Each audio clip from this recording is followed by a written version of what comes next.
Slowly, Moscow's tentacles are strangling Ukraine's Black Sea coast.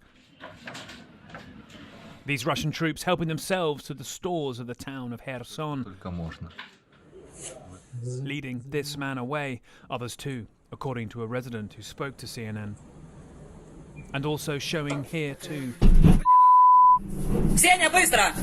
their callous disregard for civilian life.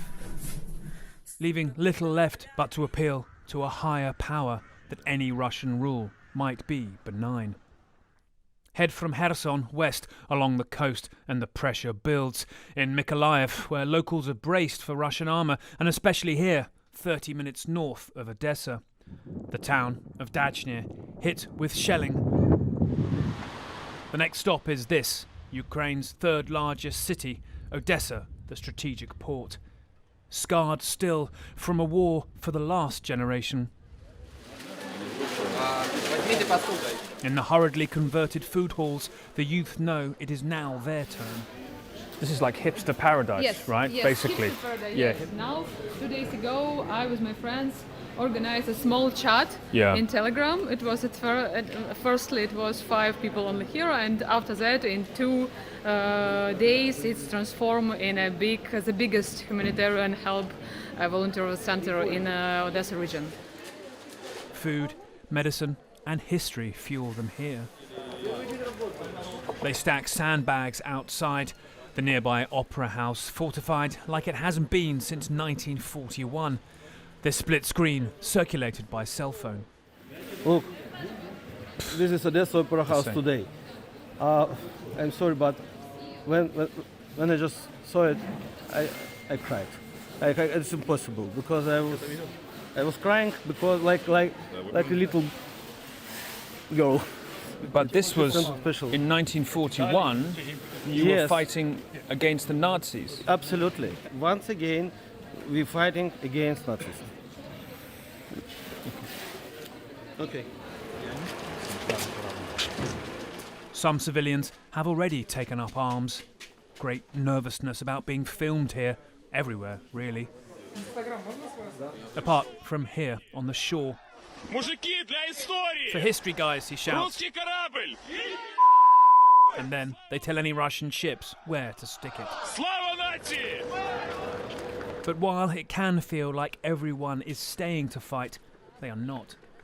The trains are still filling. Grandmother, she says, when I ask her where they're going. Another generation's fight now, who can only hope theirs is shorter. Nick Payton-Walsh, CNN, Odessa, Ukraine.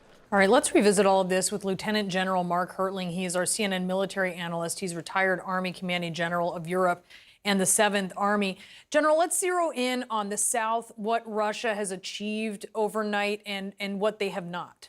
Yeah, Brianna, what I'd like to do, Nick's presentation was excellent. He's talking about what's going on. There's confusion down there. I'm going to take a look at this from a battlefield geometry standpoint because these maps don't tell the whole story.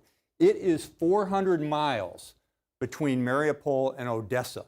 These are large cities. Odessa, third largest city in Ukraine, 1 million people. Mariupol, about 500,000. Kherson, about 300,000. Mykolaiv, about 400,000. These are big towns. So when you see this red and Russians saying they control cities, they don't. You know, the 190,000 forces that Russia said they had surrounding the border, you put them all in this area and they couldn't control this spot. So the red is Crimea. They had forces there before. But as they expand outward, it's going to get tougher and tougher. The hardest military operation to do is an opposed landing on a beachhead for 2 reasons. First of all, there's the initial assault on the beach. I won't go into the arrows and the circles of the tactical place. But once you establish that beachhead, you have to start expanding it outward in order to get supplies in and reinforce the troops. Nick's reporting that they are stealing food from stores tells me they don't have the food supply. If they don't have the food supply, they probably also don't have ammo and fuel. So as this gets bigger and bigger and the red seems to emanate outward, it's going to be much tougher for the Russians to control this area. If they say they're controlling Kherson, I would suggest they ain't controlling jack. They've got a big fight in front of them, and there's a lot of Ukrainians, if they can sustain their guerrilla operations, that will fight them in this area. So look, we have been looking more broadly at Ukraine. There's been this increase in heavy weapons and targeting of civilians, or certainly being indiscriminate in how those weapons are used, and they are killing civilians. Can you just take a look at what Russia is being cost here? I mean, there are certain principles. There's a sort of formula when you're a nation going to war of things you're trying to achieve. And I found it very interesting talking to you that actually they really haven't achieved these principles. Yeah, you look at the strategic objectives of Russia coming into this. Mr. Putin had some end states. He wanted to subjugate Ukraine. He wanted to further divide NATO. He wanted to take advantage of what he saw as divisiveness in the United States. And he wanted to establish an economic strength by blackmailing with oil.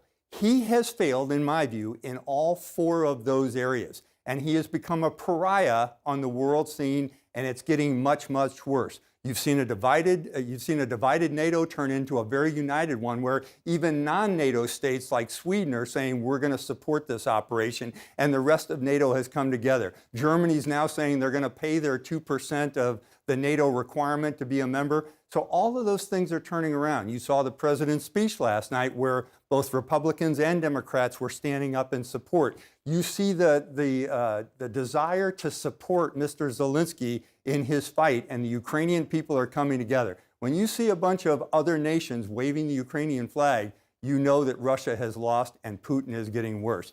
These are the principles of warfare.